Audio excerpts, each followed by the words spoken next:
مولانا محمد بارک وسلم صلاۃ و سلام علیک یا رسول اللہ یا نبی اللہ یا حبیب اللہ۔ بارگاہ غریب نواز میں دو تین شعر ملاحظہ فرما لیں۔ بچوں خاموش ہو جا بیٹا۔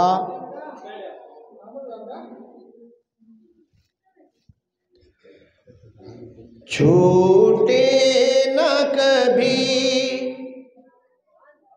چھوٹے نہ کبھی تیرا دامن، چھوٹے نہ کبھی تیرا دامن، یا خواجہ معین الدین حسن، چھوٹے نہ کبھی تیرا دامن، یا خواجہ معین الدین حسن، ہے تجھ پہ پیدا، ہے تجھ پہ پیدا یہ تن من دھن، ہے تجھ پہ پیدا یہ تن من دھن، یا خواجہ معین الدین حسن، یا خواجہ معین الدین حسن، چھوٹے نہ کبھی تیرا دامن، یا خواجہ معین الدین حسن۔ اجمیر مجھے پہنچا دے خدا،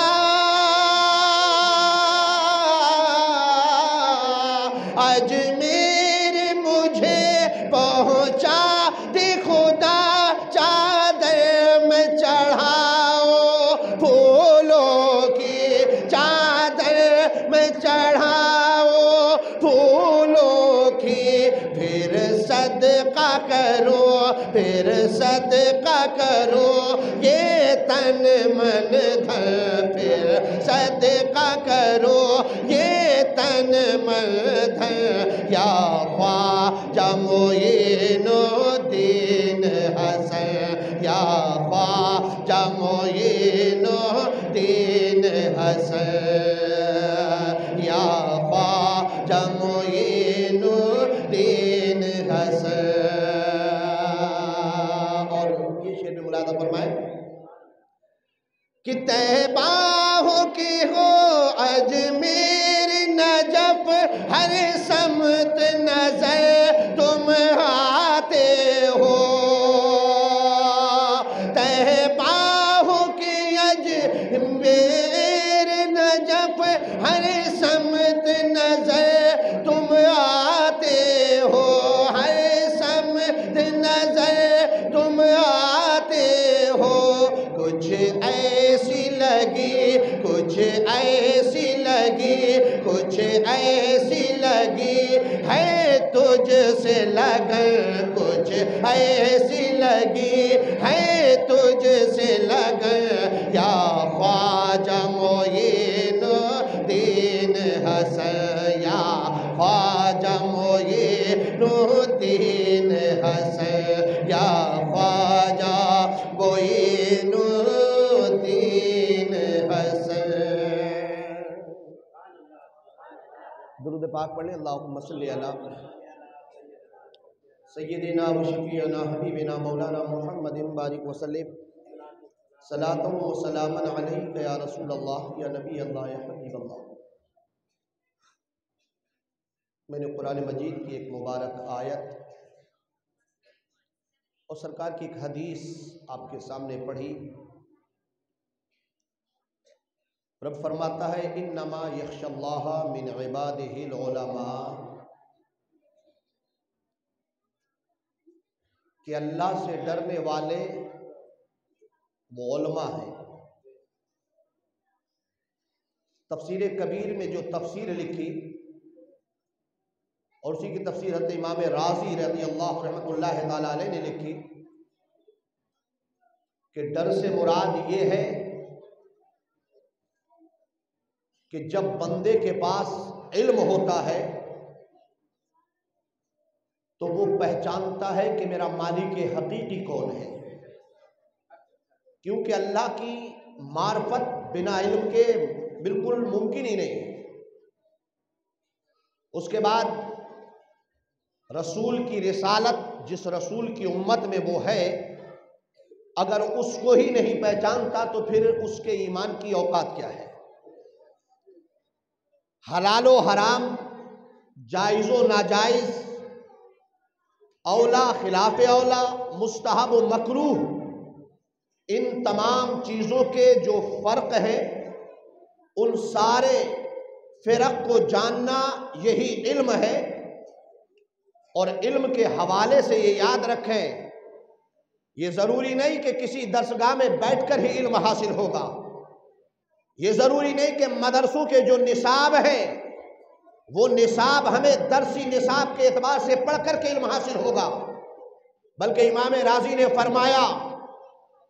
فرماتے ہیں کسی عالم کے پاس اس کی صحبت اختیار کر لینا، اس کی صحبت میں بیٹھ جانا اور اس سے اپنی ضرورت کے علم کو حاصل کر لینا، یہی اللہ نے اس پر فرض کیا۔ حضرت عمر رضی اللہ تعالیٰ عنہ کا قول ہے اور آپ کا یہ عمل تھا کہ آپ لوگوں کو مار کر علم حاصل کراتے۔ کوئی دکاندار ہوتا، آپ کہتے علم حاصل کرو، نہیں کرتا تو درے لگا کر علم حاصل کرایا۔ اور آپ نے فرمایا اگر تجھے تجارت کا علم ہی نہیں ہوگا تو تجھے کیسے پتا چلے گا کہ کون سی تجارت جائز ہے، کون سی تجارت ناجائز ہے؟ اگر سود سے بچنا ہے فرماتے ہیں تو ضروری ہے کہ وہ علم حاصل کرے۔ جس کا تجارت پیشہ ہے اس کے لیے تجارت کا علم ہونا ضروری ہے، فرض عین ہے۔ پھر فرمایا کہ جس طرح اگر کسی کا کاروبار حجامت کا ہے، سیلون چلاتا ہے، فرماتے ہیں اس کے لیے ضروری ہے کہ وہ ان ساری چیزوں کا علم رکھے کہ انسان کے جسم سے کون سا بال کاٹنا جائز ہے، کون سا کاٹنا ناجائز۔ جس کا جو پیشہ ہے اپنے پیشے کے علم کو حاصل کرنا اس انسان پر فرض عین ہوتا ہے۔ اگر اس کا پیشہ، اس کا جو پیشہ ہے، اس کے فرائض کو، اس کے معاملات کو وہ انسان نہیں جانتا، فرماتے ہیں پھر وہ اللہ کے ان تمام چیزوں کا حق ادا نہیں کر سکتا جس چیز کے لیے رب تبارک و تعالیٰ نے حکم ارشاد فرمایا۔ برادران اسلام، پھر سرکار کریم صلی اللہ تعالیٰ علیہ وسلم نے ارشاد فرمایا، نبی فرماتے ہیں خیرکم من تعلم القرآن علمہ، کہ تم میں سب سے بہتر وہ شخص ہے جو قرآن پڑھتا بھی ہے، قرآن دوسروں کو پڑھاتا بھی ہے، قرآن سیکھتا بھی ہے، قرآن سکھاتا بھی ہے۔ عزیزان گرامی، قرآن مجید اتنی عظیم کتاب ہے اور اتنا عظیم اس کا علم ہے جس کے حوالے سے حضرت عبداللہ ابن عباس رضی اللہ تعالیٰ عنہ کی حدیث ہے، فرماتے ہیں قال النبی صلی اللہ تعالیٰ علیہ وسلم، کہتے ہیں فضل فی علم خیر من فضل فی عبادت وملاک الدین الورا، فرماتے ہیں کہ علم کی فضیلت دین کی عبادت کی فضیلت سے بہتر ہے، علم کی زیادتی عبادت کی زیادتی سے بہتر ہے، اور دین کی تقوی داری، دین کی زندگی اور دین کی کامیابی تقوی میں ہے۔ عزیزان گرامی، فرمایا کیا؟ فرماتے ہیں علم کی زیادتی ہونا چاہیے، اس لیے کہ علم انسان کے پاس ہوتا ہے تو اسے معلوم ہے کہ میرا کون سا سجدہ رب کی بارگاہ میں قبول ہو جائے گا۔ حضرات محترم فرماتے ہیں ایک لمحہ علم حاصل کر لینا رات بھر کی عبادت سے افضل ہے، اور جس نے ایک دن علم حاصل کر لیا، کہتے ہیں لگاتار 3 مہینے روزہ رکھنے کی عبادت سے بہتر ہے کہ ایک دن بیٹھ کر کے علم حاصل کر لیا۔ حضرات محترم،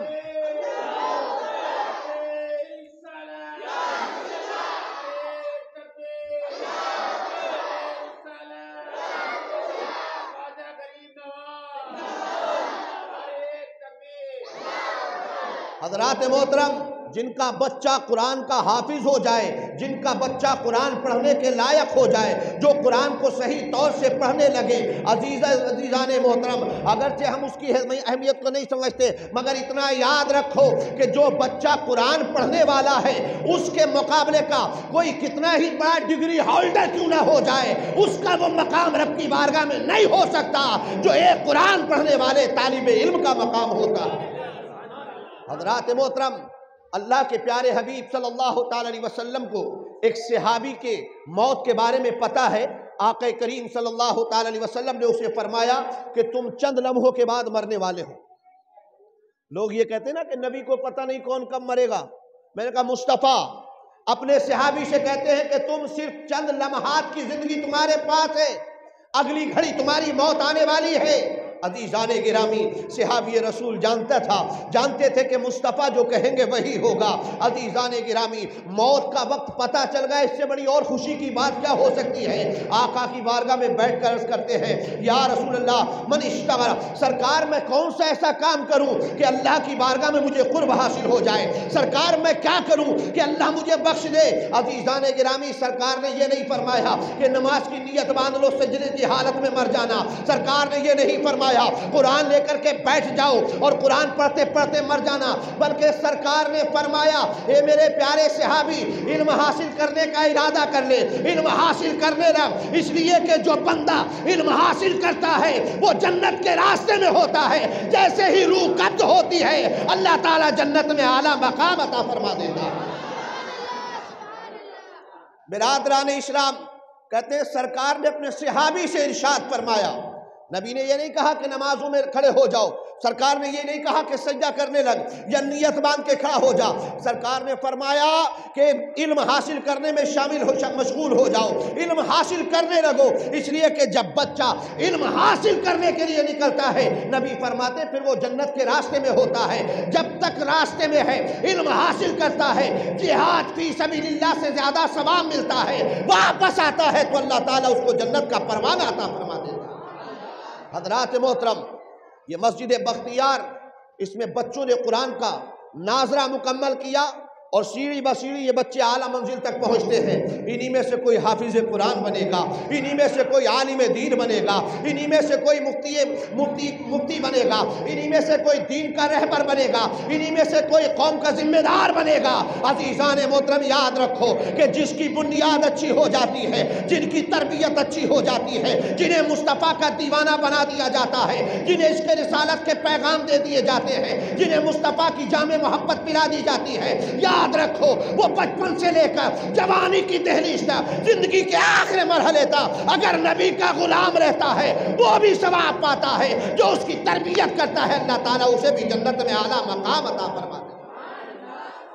حضرات محترم، آقا کریم صلی اللہ تعالی علیہ وسلم نے فرمایا تم میں سب سے بہتر وہ شخص ہے جو خود قرآن پڑھتا ہے اور دوسروں کو قرآن پڑھاتا ہے۔ عزیزان گرامی، قرآن کی اہمیت کا حال یہ ہے کہ قرآن مجید اللہ تبارک و تعالیٰ کا وہ مقدس کلام کہ جس میں اللہ اپنے بندوں سے کلام کرتا ہے۔ اگر قرآن کو صحیح مخارج اور اس کے مطالب کے ساتھ پڑھ لیا جائے تو یقین جانو بندہ اللہ سے ہم کلام ہو جاتا ہے۔ بندہ پڑھتا ہے الحمدللہ رب العالمین، تمام خوبیاں ہیں میرے رب کے لیے جو سارے جہان کا پالن ہے، الرحمن الرحیم مالک یوم الدین، وہ بہت رحمان ہے، بہت رحیم ہے۔ عزیزان گرامی، مگر ہم پڑھتے کیسے ہیں؟ کیونکہ ہم نے سورہ فاتحہ کو صرف ایک سورت سمجھ کے پڑھ لیا۔ ہمارے باپ دادا نے، دادی نے، نانی نے، کسی نے ہمیں یاد کرا دی ہے، ہم نے صرف رٹا لگایا، کبھی یہ ہم نے غور کیا ہی نہیں کہ کبھی کنز الایمان کو لیتے، بیٹھ جاتے، اس کا ترجمہ پڑھتے، پھر اس کی تفسیر پڑھتے کہ میرا رب اس آیت مقدسہ میں اپنے بندوں سے کہنا کیا چاہتا ہے۔ اگر بندہ قرآن کے مطالب کو سمجھ لے، قسم اللہ کی اللہ تعالیٰ اسے تصوف کا امام بنا دیتا۔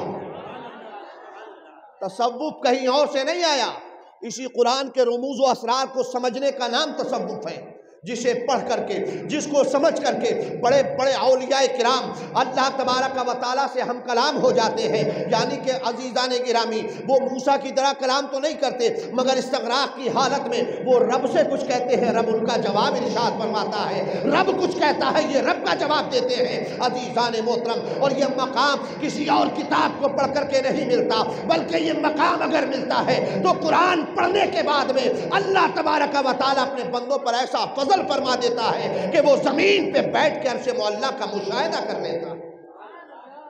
آج دنیا کے اندر جس کتاب کو سب سے زیادہ پڑھا جاتا ہے وہ قرآن مجید ہے، جس کتاب کی سب سے زیادہ تعظیم کی جاتی ہے وہ قرآن مجید ہے، جس کتاب پہ سب سے زیادہ ریسرچ ہوتا ہے وہ قرآن مجید ہے۔ ہم مسلمان ہیں مگر ہم نے صرف اپنے آپ کو اس لیے مسلمان سمجھا کہ ہم ایک مسلمان کے گھر میں پیدا ہو گئے، ہمارا خاندان مسلمان تھا، ہمارے باپ دادا مسلمان ہیں۔ میں نے کہا میرے بھائی، مسلمان ہونے کا مطلب یہ ہرگز نہیں ہے، بلکہ مسلمان ہونے کا مطلب یہ ہے کہ تو اسلام کو صحیح سے پہچان لے، ایمان کی حلاوت کو محسوس کر لے، جو پیارے نبی نے ارشاد فرمایا اس کو اپنے سینے میں اتار لے، جس سے نبی نے منع فرمایا اس سے دور ہو جا۔ اس کے بعد تو نبی کی یاد میں مصطفیٰ کے فرمان پر اپنے ظاہر و باطن کا فیصلہ کر ڈال، انشاءاللہ پھر تجھے ایمان کی حلاوت کا احساس ہوگا، پھر رب تجھے بتائے گا کہ تو مسلمان کیسا ہے۔ حضرات محترم، حضرت شیخ امام ابو اللیث فرماتے ہیں کہ آدمی چند لوگوں کے پاس بیٹھتا ہے تو اس میں چند چیزیں پیدا ہوتی ہیں۔ فرمایا 8 لوگوں کے پاس بیٹھنے سے آدمی کے اندر 8 چیزیں آتی ہیں۔ حضرت شیخ ابو اللیث فرماتے ہیں، کہتے ہیں بندہ جب کسی دولت مند مالدار کے پاس بیٹھتا ہے، مال والے کے پاس، تو کہتے ہیں دل کے اندر دنیا کا لالچ اور مال کی حرص پیدا ہوتی ہے۔ جب کسی درویش کے پاس بیٹھتا ہے تو پھر وہ اللہ کی رضا اور اللہ کی تقسیم سے راضی ہو جاتا ہے، اس کے اندر فقر و قناعت پیدا ہو جاتی ہے۔ کہتے ہیں جب کسی بادشاہ کا وہ ہم نشی ہوتا ہے تو اس کے اندر سختی اور تکبر پیدا ہوتا ہے، کیونکہ بادشاہ کی خسرت یہ ہوتی ہے۔ کہتے ہیں چوتھی بات، کہتے ہیں جب کوئی بندہ عورتوں کے پاس زیادہ بیٹھے تو اس میں جہالت اور خواہش نفسانی پیدا ہو جاتی ہے۔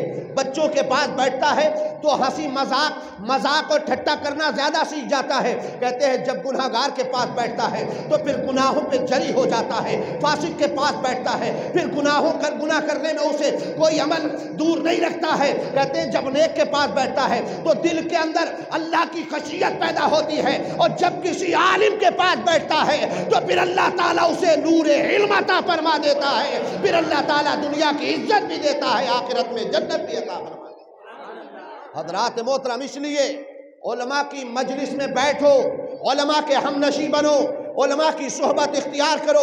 حضرت شیخ سعدی نے فرمایا تھا صحبت صالح ترا صالح کنت، صحبت طالح ترا طالح کنت۔ اگر تو نیک لوگوں کے پاس بیٹھے گا تو تو نیک ہو جائے گا، اور بروں کی خسرت میں بیٹھے گا تو تجھے لوگ برا بنا دیں گے۔ عزیزان گرامی، انہوں نے تو بہت اچھی بات کہی، کہنے لگے ایک دن میں نے گلاب کی جڑ سے کچھ مٹی اٹھائی، اس کو سونگھ کر دیکھا تو اس میں گلاب کی خوشبو آ رہی تھی۔ میں نے مٹی سے پوچھا، اے مٹی تو گلاب تو نہیں ہے، تو پھول تو نہیں ہے، آخر تجھ میں یہ گلاب کی خوشبو کہاں سے آ گئی؟ کہتے ہیں مٹی نے جواب دیا تھا کہ اے شیخ، میں گلاب نہیں ہوں، مجھ میں گلاب کا عرق نہیں ہے، مگر میں نے چند دن گلاب کی ڈالی سے لگ کر کے اپنی زندگی کے کچھ ایام گزار دیے ہیں، گلاب کے پیڑ سے لگ کر کے رہی تو اللہ نے میرے اندر گلاب کی خوشبو پیدا فرما دی ہے۔ کہتے ہیں بس یہی حال ہے، آپ جس کے پاس جس انداز سے بیٹھو گے اس کی عادتیں اللہ تبارک و تعالیٰ آپ کے اندر پیدا فرما دے گا۔ اس لیے چاہیے کہ ہم عالموں کے پاس بیٹھیں، ہمیں چاہیے کہ ہم قراء کے پاس بیٹھیں، ہمیں چاہیے کہ ہم نیکوں کے پاس بیٹھیں، ہمیں چاہیے کہ ہم فقیروں کے پاس بیٹھیں، ہمیں چاہیے کہ ہم اللہ والوں کے پاس بیٹھیں۔ اس لیے کہ جب آپ کسی کی صحبت اختیار کریں گے تو اللہ تعالیٰ آپ کو اس کی صحبت کا صلہ ضرور عطا فرمائے گا۔ کیا آپ نے نہیں سنا کہ ایک لمحہ، ایک گھڑی علم حاصل کر لینا کتنا افضل ہے عبادت سے؟ فرماتے ہیں کہ ساری رات کی عبادت سے بہتر ہے کسی نے ایک گھڑی علم حاصل کیا، اور کسی نے ایک دن اگر پورا علم حاصل کر لیا، سرکار فرماتے ہیں تو پھر وہ 3 مہینے کے روزوں میں جو ثواب ملتا ہے اس سے کہیں زیادہ ثواب اللہ تعالیٰ ایک دن علم حاصل کرنے والے کو عطا فرماتے ہیں۔ یہ آپ یہاں بیٹھے ہیں، یہ مجالس علم کی ہیں، آپ کو کوئی ایک علم کی بات ملے گی، آپ نے یاد کر لی میں بہت گناہگار ہوں، میں تو آپ کی طرف نگاہیں لگائے رکھا ہوں کہ اللہ آپ کے ذریعے اس گناہگار کی بھی مغفرت فرمائے گا۔ اگر آپ نے عمل کر لیا اللہ آپ کی بھی مغفرت فرمائے گا، اور آپ کے ذریعے ہم جیسے گناہگاروں کی بھی مغفرت فرمائے گا۔ عزیزان گرامی، علم کا مقام کیا ہے؟ حدیث پاک میں حضرت ابو سعید خدری رضی اللہ تعالیٰ عنہ سے مروی ہے، فرماتے ہیں خیر سلیمان بین المال والملک والعلم فاختار العلم فاوتی المال والملک۔ لِاِخْتِيَارِهِ الْعِلْمِ، فرماتے ہیں حضرت سلیمان علیہ السلام اللہ کے نبی ہیں. جانتے ہیں آج بیت المقدس جس کے لیے وہ ہمارے فلسطینی اور حماس کے مجاہدین اللہ تعالیٰ ان پر کروڑوں رحمتیں نازل فرمائے، رب تبارک و تعالیٰ ان کی غیبی مدد نازل فرمائے، الہی حماس اور فلسطین کو دن دگنی رات چوگنی ترقی عطا فرمائے. اور مولا جو اس کے دشمن ہے خود سعودیہ کے ساتھ اللہ تعالیٰ ان پر اپنا قہر و غضب نازل فرمائے. اور یہودیہ عربیہ، اس کو میں نے سعودیہ عربیہ کہنا بند کر دیا، اس کا نام یہودیہ عربیہ ہے. کیوں؟ اس لیے کہ وہ یہودیوں کے ناپاک نطفے سے ہی پیدا ہوئے ہیں. آپ تاریخ پڑھ کر دیکھیں، جتنے یہودی سعودی ہیں سب یہودی ہیں زیادہ تر، اس میں جو حکومت کے کارندے ہیں. برادران اسلام، وہی مسجد اقصی جسے حضرت سلیمان علیہ السلام نے بنایا، اللہ کے نبی ہیں کہنے خیر سلیمان بین المال والملک والعلم. حضرت سلیمان علیہ السلام کو اللہ نے 3 چیزوں کے درمیان اختیار دیا، مال کے، ملک کے اور علم کے درمیان. توجہ دیں، ادھر توجہ دیں، آپ دروازے کی طرف نہ دیکھیں. میں جو بات بتا رہا ہوں بڑی قیمتی ہے. بچوں خاموش ہو جا بیٹا، ورنہ میں جادو کر دیتا ہوں، منہ چپک جاتا ہے، پھر بول ہی نہیں پاؤ گے کبھی، ہونٹ چپک جائیں گے تمہارے، سمجھ گئے؟ اگر اب بولا کوئی بھی تو پھر کبھی نہیں بولے گا. جادو کر کے ہونٹ چپکا دوں گا، پھر سمجھ گئے؟ خاموش رہے. خیر سلیمان بین المال والملک والعلم، حضرت سلیمان علیہ السلام کو اللہ نے 3 چیزوں کے درمیان اختیار دیا، مال کے درمیان، بادشاہت کے درمیان اور علم کے درمیان. کرے فختار العلم، حضرت سلیمان علیہ السلام نے علم کو پسند کر لیا، علم کو اختیار کر لیا. کہتے اوتی المال والملک، اللہ نے اس کے ذریعے ان کو ملک بھی عطا فرما دیا، مال بھی عطا فرما دیا. کس لیے؟ کہ اس لیے انہوں نے علم کو اختیار کیا تھا. یہ بتاتا ہے میرا رب، اور یہ حدیث بتا رہی ہے کہ جو علم حاصل کر لیتا ہے اللہ تبارک و تعالی علم کی بدولت اسے عزت بھی عطا فرما دیتا ہے، دولت بھی عطا فرما دیتا ہے. عزیزان گرامی، شہرت بھی اسی کے ذریعے ملا کرتی ہے. اس لیے حضرات محترم، علم حاصل کرو، اپنے بچوں کو علم سکھاؤ، اپنے بچوں کو اعلیٰ سے اعلیٰ تعلیم دو. خود کم کھا لو مگر بچوں کو پڑھا لو، اس لیے کہ یہ قوم اگر آپ کی پڑھ جائے گی تو آنے والے زمانے میں آپ کسی کے محتاج نہیں رہو گے. اور اگر یہی حال رہا تو جو آج حال ہو رہا ہے اس سے زیادہ برا ہو جائے گا. تعلیم ضروری ہے. ماہریرہ کا پیغام ہے، سرکار ماہریرہ نے فرمایا آدھی روٹی کھائیے مگر بچوں کو پڑھائیے. عزیزان گرامی، ایک باپ اگر اپنے بچوں کے ساتھ 10 سال تک سمجھوتا کر لے، اچھا نہ کھائے، اگر کفایت نہیں ہے اس میں مال میں تو کم کھا لے، ہلکا کھا لے، دال کے لائق ہے چٹنی کھا لے، مگر بچے کو اچھی جگہ پڑھا لے. اگر بچہ اس کا 10 سال اس نے محنت کر لی تو یہ 10 سال اس کے کم سے کم 3 نسلوں کے لیے اچھے ہو جائیں گے.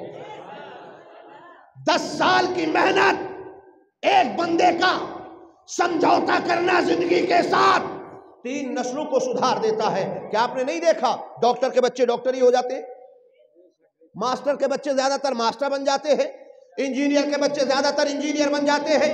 اگر آپ کا بیٹا انجینئر بنا، آپ کا بیٹا ڈاکٹر بنا تو یہ شاید 90% کنفرم ہے کہ آپ کے بیٹے کی اولادیں ضرور ڈاکٹر بن جائیں گی، اور جب وہ ڈاکٹر ہوگا تو شاید اس کی اولادیں بھی ڈاکٹر بن جائیں گی. اسی لیے کہا گیا، بہت سارے محققین نے کہا ہے کہ ایک بندہ اگر 10 سال اپنے خواہشات کے ساتھ سمجھوتا کر لے تو 10 سال وہ پریشانی میں گزارے، 3 سال آرام سے، 3 پشتے آرام سے زندگی گزار سکتی ہیں. عزیزان گرامی، ہمیں چاہیے ہم اس کی طرف توجہ دیں اور علم حاصل کریں، مگر اس سے پہلے قرآن پڑھنا ہمارے لیے ازحد ضروری ہے. کیوں کہ آج ہم دیکھ رہے ہیں حالات کتنے زیادہ بدتر ہوتے چلے جا رہے ہیں. ہم دیکھ رہے ہیں کہ صرف تعلیم کے نام پر ہماری بچیوں کو نیلام کیا جا رہا ہے.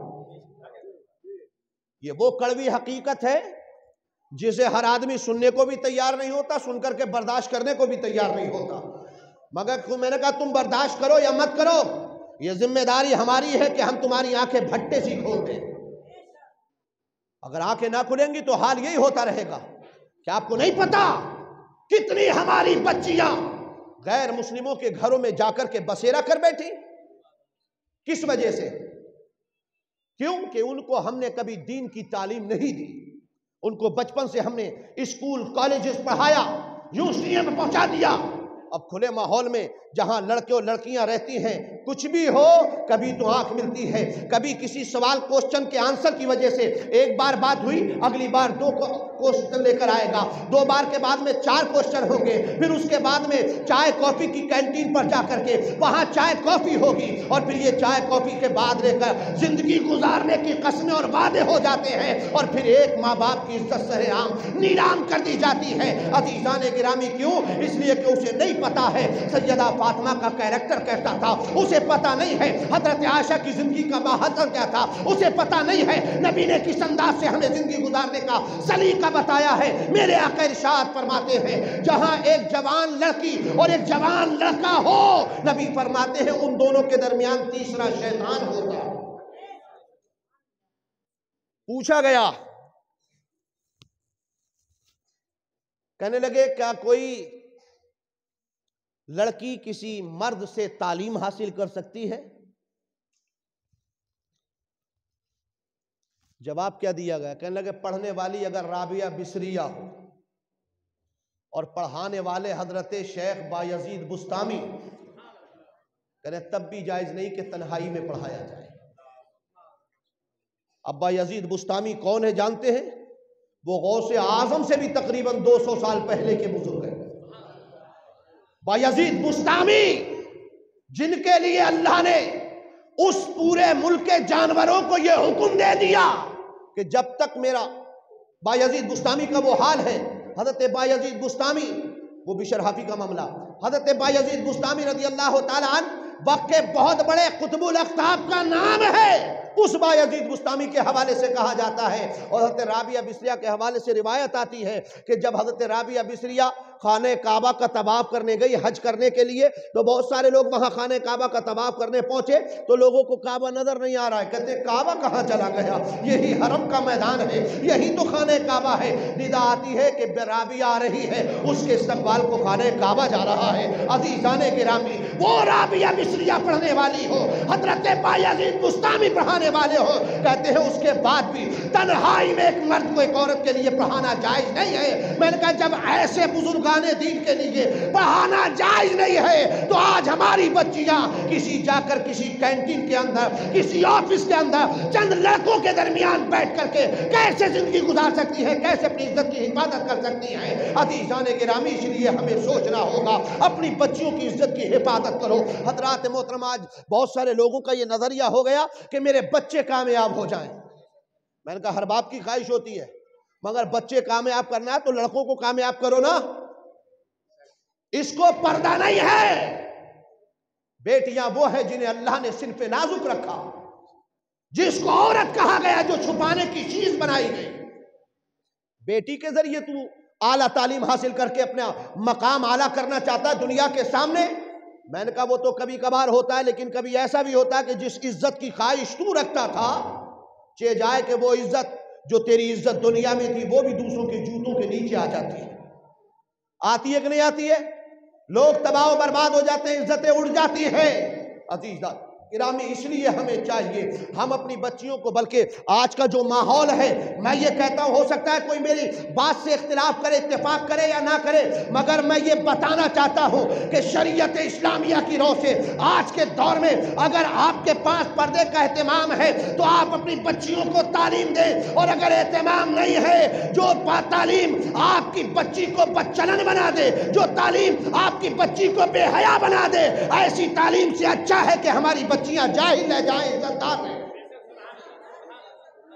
ارے عزت ہونا چاہیے، جہل تو پھر جہل کی بات ہے، اور قرآن نے نہیں کہا کہ بچیوں کو تم ڈاکٹر بنا دو یا ان کو انجینئر بنا دو، قرآن نے کہا اس کو سچا مسلمان بناؤ، اس کو دین کی تعلیم دو، اس کو پتہ چلے کہ مجھے کتنے وقت پاکی اور کتنے وقت ناپاکی ہوتی ہے، اس کو پتہ چلے کہ کیسے طرح کس انداز سے غسل ہوتا ہے، اسے پتہ چلے شوہر کے حقوق کیا ہوتے ہیں، اسے پتہ ہو اس کے بچوں کے حقوق کیا ہوتے ہیں، اسے پتہ ہو کہ سرکار کی سنت کے مطابق میں زندگی کیسے گزار سکتی ہوں۔ دین میں حاصل کرنا، علم حاصل کرنے کا مطلب یہ ہے کہ وہ سچی وفادار مصطفیٰ ہو، فاطمہ کی کنیز بن جائے۔ یہ نہیں کہا شریعت نے کہ آپ کی بیٹی ڈاکٹر بن کر دوسروں کے درمیان بے حیا اور بے غیرت بن کر کھڑی ہو جائے۔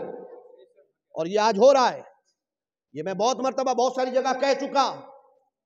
ہمارے پاس کون سی تعلیم کا ادارہ ہے جو ہم لڑکیوں کی تعلیم کرائیں؟ ہے کوئی تعلیم کا؟ ہے ہمارا کوئی کالج؟ ہے ہمارے پاس کوئی یونیورسٹی؟ ہماری بچیاں جاتی ہیں ایم جی، ہماری بچیاں جاتی ہیں داؤدیل، ہماری بچیاں جاتی ہیں ایس آر کے، جاتے ہیں کوئی ماں باپ جاتے ہیں وہاں دیکھنے کہ بچی کیا کر رہی ہے؟ جاتی ہیں بچیاں ٹیوشن اور کوچنگ کے نام پر، ادھر صبح کی سفیدی نمودار ہوتی ہے، ادھر بچی نے بیگ ٹانگا اور چلی گئی۔ ابا تو 11 بجے اٹھیں گے نواب صاحب، بچی کہاں گئی پتہ رہا؟ معاف کرنا، ہو سکتا ہے یہ جملے آپ کے لیے کڑوے ہوں، لیکن یہ میرے بھائی، یہ اس وقت وہ دکھتا ہوا زخم ہے جو ہماری قوم کے لیے ناسور بنتا چلا جا رہا ہے، جو ہمارے لیے درد کی ٹی سے اٹھا رہا ہے۔ نہیں ہوتا نا پتہ کتنی بچیاں ہمارے ہی شہر کی دوسروں کے گھروں میں بیٹھ گئی۔ عزیزان گرامی، ایک بچی تو بھنگی کے ساتھ چلی گئی، جبکہ آپ اور ہم بھنگی کو اتنا ہی برا سمجھتے ہیں جتنا بھنگی کے جانور کو برا سمجھتے ہیں۔ نہیں سمجھتے ہیں، کیوں؟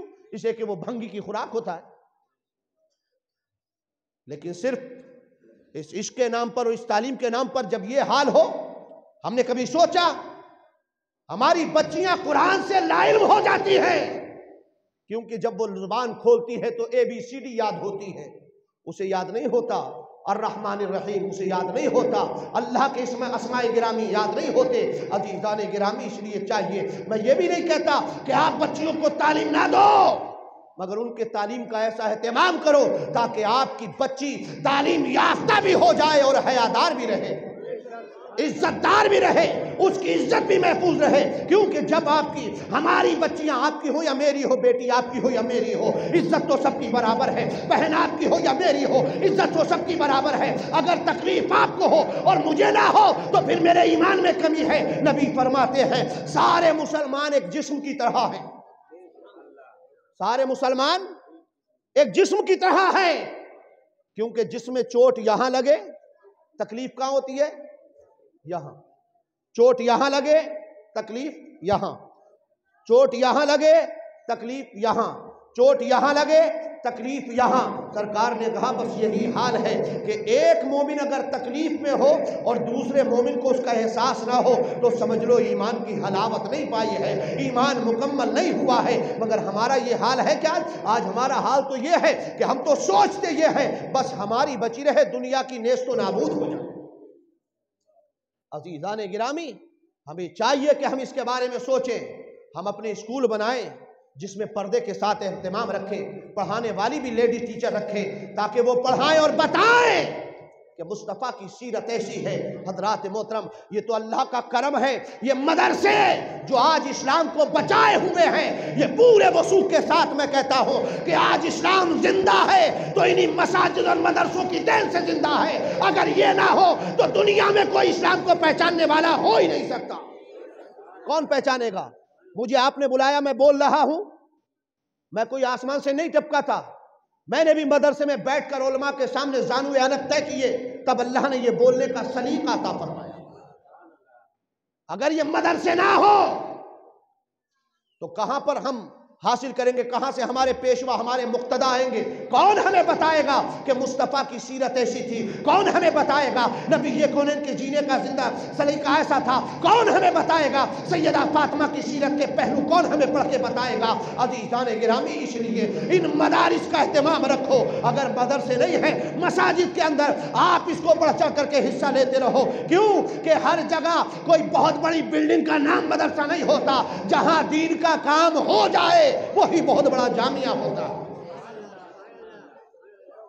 یہ مسجد کا چھوٹا سا احاطہ جس میں چند بچوں نے قرآن کا ناظرہ مکمل کیا، آپ کم نہ سمجھے، یہ قرآن کا ناظرہ مکمل کرنا بہت بڑی سعادت اور فضیلتوں کی بات ہے۔ یہ ان ماں باپ کے لیے فضیلتوں کی بات ہے کہ انہوں نے اپنے بچوں کو قرآن پڑھا لیا، کم سے کم کچھ اور نہ کرے گا، مرنے کے بعد سورہ یاسین تو پڑھ سکے گا، اس کے لیے ایصال ثواب تو کر سکے گا۔ عزیزان گرامی، اس لیے ہمیں چاہیے کہ ہم مصطفیٰ جان رحمت کی سیرت پر عمل کریں۔ حضرات محترم، اس لیے علم حاصل کرو، اور علم حاصل کر کے اس کے بعد اپنے بچوں کو اعلیٰ تعلیم دو۔ اگر بیٹیوں کو پڑھانا ہے تو اس انداز سے پڑھاؤ کہ آپ اس کے لیے اچھا اہتمام کرو، اپنے کالج بناؤ، اپنے اسکول بناؤ، اس میں پھر اہتمام پردے کا بھی ہو، اس میں پڑھانے والی بھی بچیاں ہو، پڑھنے والی بھی بچیاں ہو، پھر کوئی اہتمام کی بات نہیں ہے۔ ہماری بچیاں پڑھ کر عزت دار بھی رہیں گی اور تعلیم یافتہ بھی ہو جائے گی، لیکن جس تعلیم سے بچیوں کی حیا ختم ہو جائے، جس تعلیم سے بچیاں بے غیرت بن جائیں، ہم کہتے ہیں ایسی تعلیم سے تو ہماری بچیاں جاہل ہی رہ جائیں تو اچھا۔ بھائی جہالت سے بڑھ کر عزت ہے کہ نہیں؟ ہے کہ نہیں؟ اگر ہم نے تعلیم حاصل کرائی اور عزت چلی جائے تو کیا فائدہ اس سے؟ دیکھ نہیں رہے کہ ہم اس کو؟ حضرات محترم، اس لیے یہ بچے ہمارا مستقبل ہیں، آپ پڑھائیے انہیں کام پہ نہ بٹھائیے، تھوڑا سا اپنے آپ محنت زیادہ کر لو، ارے ڈبل کر لو، برادران اسلام رات کی ڈیوٹی اور کر لو، مگر انہیں پڑھا لو، کیونکہ آنے والا وقت بہت زیادہ بھیانک ہو سکتا ہے اور ہوگا، کیونکہ ہر روز جو صبح نمودار ہوتی ہے وہ ہمارے لیے ایک نہ ایک کوئی نہ کوئی ایسا ٹارگٹ لے کر کے آ جاتی ہے جس کو ہمیں سامنا کرنا پڑتا ہے برادران اسلام۔ اور یہ 24 گزرے گی تو اللہ جانے 25 کیسی آئیں گی، حالانکہ میرا رب قادر مطلق ہے، زور سے بولے سبحان اللہ۔ اس کی قدرت سے کچھ باہر نہیں، وہ چاہتا ہے تو نمرود کو مار دیتا ہے کتا بنا کے، وہ چاہتا ہے تو فرعون کو ڈبو کے مار دیتا ہے، وہ چاہتا ہے تو نمرود کو ایک مچھر سے مروا دیتا ہے۔ تو میں نے کہا یہ اونگی ڈھونگی کس اوقات کس کھیت کی مولی ہے، وہ اگر چاہے تو آنے واحد میں ان کا نیست و ناموس صفایا کر دے، مگر حضرات محترم جو حالات ہمارے سامنے ہیں ان کو بھی ہمیں دیکھ کر کے اپنی زندگی کا ایک لاہ عمل طے کرنا پڑے گا، اپنے لیے زندگی کا ایک پورا راستہ بنانا پڑے گا، اور وہ راستہ یہی ہے کہ ہم اپنی اولادوں کو تعلیم سے آراستہ کریں، انہیں پہلے علم دیں، اس کو پہلے بتائیں کہ تو مسلمان ہے، تیرے لیے کیا چیز ضروری ہے اور کیا چیز ضروری نہیں ہے، چاہے بچی ہو یا بچہ، اسے بتائیں کہ زندگی میں کن چیزوں کی ضرورت آتی ہے اور کن کو کس طریقے سے حاصل کیا جائے۔ ہمارا پیشہ کوئی بھی ہو، میں نے بتایا ابھی حضرت عمر نے کیا فرمایا، آپ درے مارتے تھے لوگوں کے، کہتے تھے جاؤ پہلے تعلیم حاصل کرو اس کے بعد تجارت کرو، فرماتے تجارت کرتے ہو، تجارت کا علم اگر نہیں ہے تو کیسے پتا چلے گا کہ سود کھایا کہ نہیں کھایا؟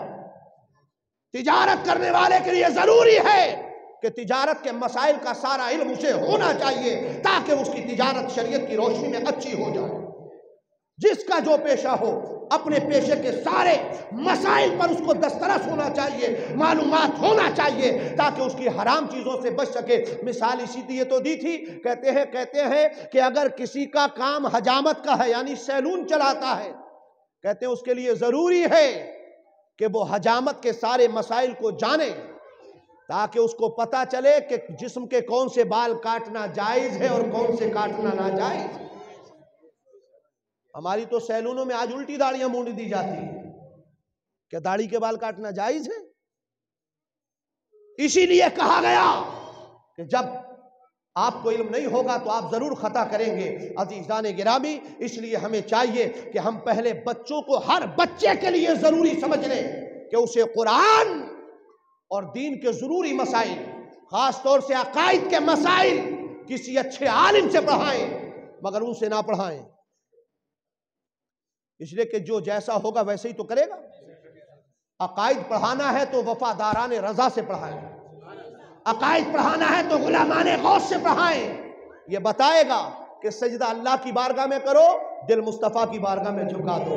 عزیزان گرامی، اولیاء کرام سے محبت کرو، ان کا احترام کرو، ماں باپ کی خدمت کرو۔ حضرات محترم، جب یہ سارے مسائل ہمارے بچوں کو پتہ چلیں گے، اس کے بعد ہمارا بیٹا اگر بڑا ڈگری ڈاکٹر ہولڈر ڈاکٹر بنتا ہے، انجینئر بنتا ہے، وکیل بنتا ہے، تو کبھی بھی وہ دین کی راہ سے کبھی پھسلے گا نہیں۔ اگر کبھی کوئی رشوت والا معاملہ آئے گا تو قرآن کی آیت، سرکار کی حدیث، اسے اس چیز سے روک دے گی۔ مصطفیٰ نے فرمایا راشی والمرتشی کلاہما فی النار، رشوت دینے والا اور رشوت لینے والا دونوں جہنمی ہیں۔ جب یہ حدیث اسے کھٹکھٹائے گی تو کبھی ہمارا بچہ رشوت کی طرف نظر نہیں کرے گا۔ عدل فاروقی کو پڑھا ہوگا تو وہ کہے گا مجھے رب کی بارگاہ میں منہ دکھانا ہے، اس لیے کسی ظالم کا ساتھ نہیں دینا، ہمیشہ مظلوم کے ساتھ کھڑا نظر آئے گا۔ اس لیے چاہیے کہ ہم دین کی پیروی کریں، دین سیکھیں، اپنے بچوں کو قرآن کا ناظرہ کرائیں، قرآن کا حافظ بنائیں، قرآن کا عالم بنائیں۔ اور اگر اتنا نہیں بھی ہو سکتا ہے، ہمارے بچے اگر کلاس بائی کلاس مدرسے میں جا کر نہیں پڑھ سکتے تو کم سے کم کسی عالم کے پاس بیٹھ کر انہیں ضروریات دین کے وہ مسائل جو زندگی میں آتے ہیں ہر انسان کی، وہ ضرور پڑھا دیں، تاکہ بچہ یہ سمجھ سکے کہ کون میرا اپنا ہے، کون میرا دشمن ہے، کون مجھے جنتی راستہ بتاتا ہے، کون مجھے نبیوں کا باغی بناتا ہے۔ اللہ تبارک و تعالی ہمیں آپ کو سب کو عمل خیر کی توفیق عطا فرمائے، ہمارے بچوں کو رب تبارک و تعالی دونوں جہان میں سرخرو فرمائے۔ اس قوم مسلم کو میرا حبیب اللہ رب العزت اپنے حبیب کے صدقے دن دونی رات چوگنی ترقی عطا فرمائے۔ اللہ رب العزت اسلام کا بول بالا فرمائے اور دشمنان اسلام پر اپنا قہر و غضب نازل فرمائے، آمین۔ وآخر دعوانا الحمدللہ رب العالمین۔ ایک پیغام سن لیجئے اور کل اس پر عمل کرنا ہے انشاءاللہ۔ آج ہے 21